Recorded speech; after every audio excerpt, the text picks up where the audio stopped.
నమస్తే. ప్రస్తుతం మనతో పాటు సీనియర్ జర్నలిస్ట్ దాము బాలాజీ ఉన్నారు. ఆయనతో మాట్లాడదాం. నమస్తే సార్.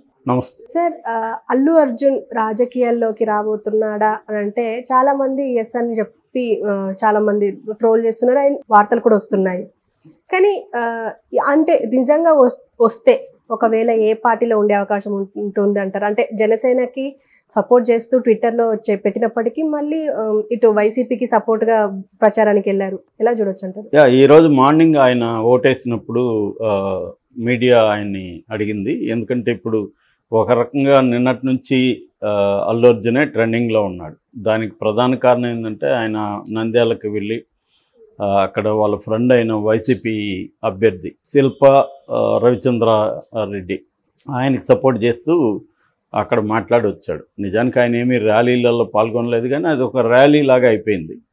సో అది నిజానికి దానివల్ల అక్కడ పోలీస్ ఆఫీసర్లు దాదాపు ఎస్పీ దగ్గర నుంచి ఆ స్టేషన్ సిఏ దాకా అందరూ సస్పెండ్ అయిపోయారు. దాని ఎఫెక్ట్ ఏమైందంటే అసలు అల్లు అర్జున్ నిజంగా ఏ పార్టీకి సపోర్ట్ చేస్తున్నాడు? వైసీపీకి సపోర్ట్ చేస్తున్నాడు అని వైసీపీ వాళ్ళందరూ ప్రచారం చేసుకుంటున్నారు. ఎందుకంటే ఆయన పవన్ కళ్యాణ్ పిఠాపురంలో పోటీ చేస్తున్నా కూడా అక్కడికి వెళ్ళలేదు, ఇక్కడికి వెళ్ళాడు. సో అక్కడేమో జస్ట్ బెస్ట్ విషెస్ మాత్రమే చెప్పాడు, కానీ గెలిపించమని పీపుల్ని అడగల. బెస్ట్ విషెస్ ఎప్పుడు చెప్తారు? మనం ఇప్పుడు జాబ్కి వెళ్తున్నాం బెస్ట్ విషెస్ అంటారు, లేదా ఆరోగ్యం బాగాలేక హాస్పిటల్కి వెళ్తాం బెస్ట్ విషెస్ నువ్వు త్వరగా కోలుకోవాలంటారు. కానీ ఎన్నికల్లో బెస్ట్ విషెస్ చెప్తే కుదరదు కదా. ఓటర్లని కూడా అప్పీల్ చేయాలి కదా, మీరు ఆయనకి ఓటేయండి. అది చేయలేదు అల్లు అర్జున్. అక్కడే డౌట్ వస్తుంది. అంటే ఏదో ఇతను మొక్కుబడిగా చెప్పగల కాబట్టి చెప్పినట్టే ఉంది. కానీ ఇప్పుడు చిరంజీవి గారు కూడా చెప్పారు. చిరంజీవి క్లియర్గా పిఠాపురం ప్రజలకు అప్పీల్ చేశాడు, మీరు ఓటు వేసి అతన్ని గెలిపించండి పవన్ కళ్యాణ్ అని. అంటే క్లియర్గా ఉంది మెసేజ్. అల్లు అర్జున్ది ఆ క్లారిటీ లేదు, ఏదో నేను కూడా చెప్పాను అన్నట్టుగా చెప్పారు. మిగతా వాళ్ళు నాని లాంటి వాళ్ళు కూడా చెప్పారు బెస్ట్ విషెస్, నితిన్, నాని ఇలాగా చాలామంది సినిమా వాళ్ళు చెప్పారు. కానీ వీళ్ళు ఫ్యామిలీ కాబట్టి నా అభిమానులకి పిఠాపురం ప్రజలకి నేను విజ్ఞప్తి చేస్తున్నాను, పవన్ కళ్యాణ్ని గెలిపించండి అని ఇవ్వాలి సూటిగా మెసేజ్. అది ఇవ్వలేదు. అట్ ద సేమ్ టైం అక్కడికి వెళ్ళాము, నా ఫ్రెండ్ ఎంత మంచివాడు, ప్రజలకి ఏమేమి చేస్తున్నారు ఇవన్నీ అక్కడ ఉండి మాట్లాడి అక్కడికి వెళ్ళి అటెండ్ అయ్యి గెలిపించమని చెప్పేసి వచ్చాడు. అంటే క్లియర్గా ఏమో వైసీపీ అభ్యర్థికేమో గెలిపించమని ప్రజల్ని కోరడం, అక్కడికి వెళ్ళడం. ఎందుకంటే 300, 600 కిలోమీటర్లు ప్రయాణించి వెళ్ళాడు.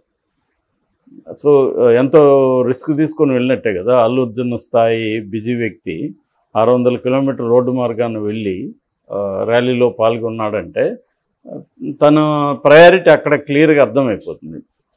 అదేదో ఇతను మరి ఇక్కడికైతే 600 కిలోమీటర్లు కూడా వెళ్ళాల్సిన అవసరం లేదు. రాజమండ్రి ఫ్లైట్లో వెళ్ళొచ్చు, లేదా వైజాగ్ ఫ్లైట్కి వెళ్ళొచ్చు, అక్కడి నుంచి వెళ్ళొచ్చు.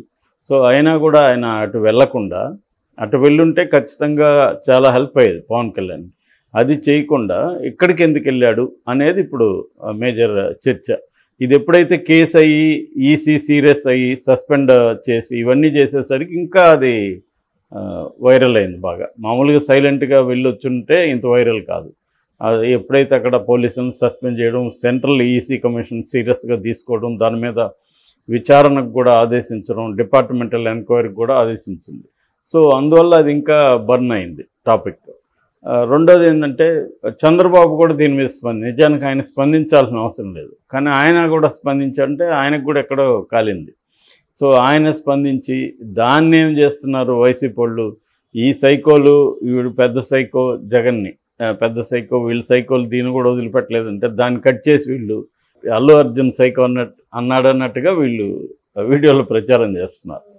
సో దీనివల్ల ఇంకా అది వైరల్ అవుతుంది. అంటే ఇప్పుడు మనకు తెలుసు ఆంధ్రప్రదేశ్ రాజకీయాలు చాలా అంటే ఎడ్జిలో ఉన్నాయి. వాళ్ళకి కత్తులు గన్స్ లేవు, కానీ అట్లా ఉంది, మోహరించి ఉన్నాయి. 2 శిబిరాలుగా మారిపోయి తీవ్రంగా మోహరించింది. మీడియా కూడా ఈనాడు ఫస్ట్ టైం ఇలాగ డైరెక్ట్గా చంద్రబాబు కోటేయండి, జగన్ ఓడించండి అని పిలిపిస్తూ ఫ్రంట్ పేజీలో ఎడిటోరియల్ రాయడం, అట్లాగే ఆంధ్రజ్యోతి.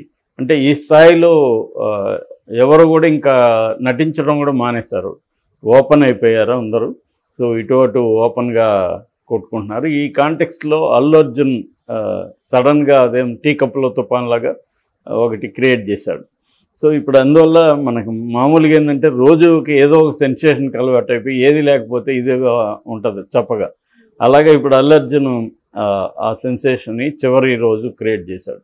యాక్చువల్గా లేదంటే చివరి రోజు నిజానికి రామ్ చరణ్ మీదకి అటెన్షన్ వెళ్ళి ఉండాలి. ఎందుకంటే రామ్ చరణ్ డైరెక్ట్గా అక్కడికి వెళ్ళాడు వాళ్ళ అమ్మతో. అక్కడ కుక్కుటేశ్వర టెంపుల్లో ప్రేయర్ చేసి పోయి అక్కడ వాళ్ళ బాబాయ్తో కలిసి అప్పీల్ చేశాడు. నిజానికి ఆయన చుట్టూ అటెన్షన్ ఉండాలి, కానీ దాన్ని అల్లు అర్జున్ డైవర్ట్ చేసేసాడు. సో అల్లు అర్జున్ ఒక ప్లాన్డ్గా అయితే చేసినట్టుగానే అనిపిస్తుంది. మామూలుగా అయితే రవిచంద్రారెడ్డి కూడా నేను ఆయన్ని పిలవలేదు, ఎందుకంటే ఆల్రెడీ జనసేన అన్ని చోట్ల పోటీ చేస్తుంది కాబట్టి ఆయన పిలవడం నాకు ఇష్టం లేదు అని రవిచంద్రారెడ్డి చెప్పాడు. అల్లు అర్జున్ పిలవకపోయినా తనే వెళ్ళాడు.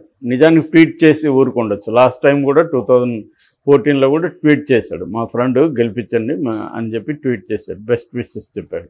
ఇప్పుడు ట్వీట్ చేసి ఉంటే సరిపోయిండేది, కానీ అతను వెళ్ళడం వెనక ఉద్దేశం ఏమిటి అనేది నిజానికి లాస్ట్ టైము జనసేన పోటీ చేయలేదు 2019లో. ఇప్పుడేమో జనసేన పోటీ చేస్తున్నప్పుడు అల్లు అర్జున్ తెలీదా తను వెళ్ళి అక్కడ సపోర్ట్ చేస్తే దీన్ని వైసీపీ వాళ్ళు ఎలా వాడుకుంటారు, దీని ఎఫెక్ట్ ఎలా పడుతుంది అనేది ఆయనకు తెలియనంత అమాయకుడేం కాదు కదా. సో క్లియర్గా అల్లు అర్జున్ మెసేజ్ ఇవ్వదలుచుకున్నాడు. నేను పవన్ కళ్యాణ్ వైపు లేను అన్న ఒక మెసేజ్ ఆయన ఇవ్వదలుచుకున్నాడు అనేది దీంతో అర్థమవుతుంది ఎవరికైనా. సో ఈ విషయాలను ఈరోజు మార్నింగ్ అడిగి మీరు రాజకీయాల్లోకి వస్తున్నారా అని ఆయన అడిగినప్పుడు ఆయన క్లియర్గా చెప్పింది ఏంటంటే, నేను రాజకీయాల్లోకి రావట్లేదు, నాకు ఇంట్రెస్ట్ లేదు, అట్లాగే నేను ఏ పొలిటికల్ పార్టీని కూడా సపోర్ట్ చేయను, నాకు ఖచ్చితంగా నా మద్దతు పవన్ కళ్యాణ్ గారికి ఉంటుంది. అట్ ద సేమ్ టైం అతను నా ఫ్రెండ్ కాబట్టి నేను ఫ్రెండ్ని గెలిపించమని అడిగాను అనేది మళ్ళీ అదే చెప్పాడు. అంటే ఒక క్లారిటీ అయితే ఇవ్వలేదు ఆయన అని చెప్పుకోవచ్చు. క్లారిటీ ఎక్కడ వరకు ఉందంటే రాజకీయాల్లోకి నేను రాననేది, అంతవరకు క్లారిటీ ఉంది. సో కానీ భవిష్యత్తులో అతను కూడా రావచ్చు అనేది కూడా అనిపిస్తుంది. ఎందుకంటే శిల్పా రవిచంద్రారెడ్డి చాలాసేపు ఇతని గురించి మాట్లాడింది ఏంటంటే, వాళ్ళ ఇద్దరు భార్యలు క్లాస్మేట్స్, అంటే అల్లు అర్జున్ వాళ్ళ భార్య ఆమె స్నేహారెడ్డి, ఇటు రవిచంద్ర వాళ్ళ వైఫ్, ఇద్దరు క్లాస్మేట్స్. అక్కడ నుంచి పరిచయం అయింది. దాదాపు 10-15 ఇయర్స్ నుంచి వాళ్ళ స్నేహం కంటిన్యూ అవుతుంది. సో అంటే ఈయన కూడా లవ్ చేసి పెళ్లి చేసుకున్నాడు కదా అల్లు అర్జున్. సో అలాగా వాళ్ళు మధ్య స్నేహం ఉంది. సో ఎప్పుడు కలిసినా మేము సినిమాలు మాట్లాడడం, రాజకీయాలే మాట్లాడతామని కూడా రవిచంద్రారెడ్డి చెప్తున్నాడు. ఎందుకంటే ఇతనికి సోషల్ అవేర్నెస్ ఎక్కువ ఉంటుంది అల్లు అర్జున్కి.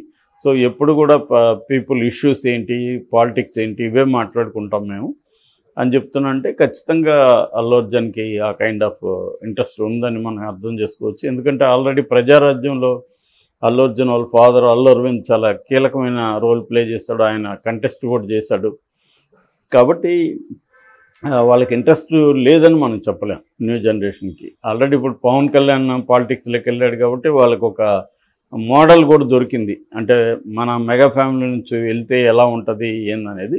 అయితే ముందు నుంచి కూడా ఈ మధ్యకాలం నుంచి కూడా పవన్ కళ్యాణ్కి అంటే చిరంజీవి ఫ్యామిలీకి, ఇటు అల్లు అరవింద్ ఫ్యామిలీకి మధ్య కొంత గ్యాప్ వచ్చినట్టుగా కూడా రకరకాల వార్తలు బయటకు వచ్చాయి. ఆ కాంటెక్స్లో ఇప్పుడు అల్లు అర్జున్ వెళ్ళడం మాత్రం ఎంతో కొంత పవన్ కళ్యాణ్కి అయితే ఇబ్బంది కలిగించే అంశం.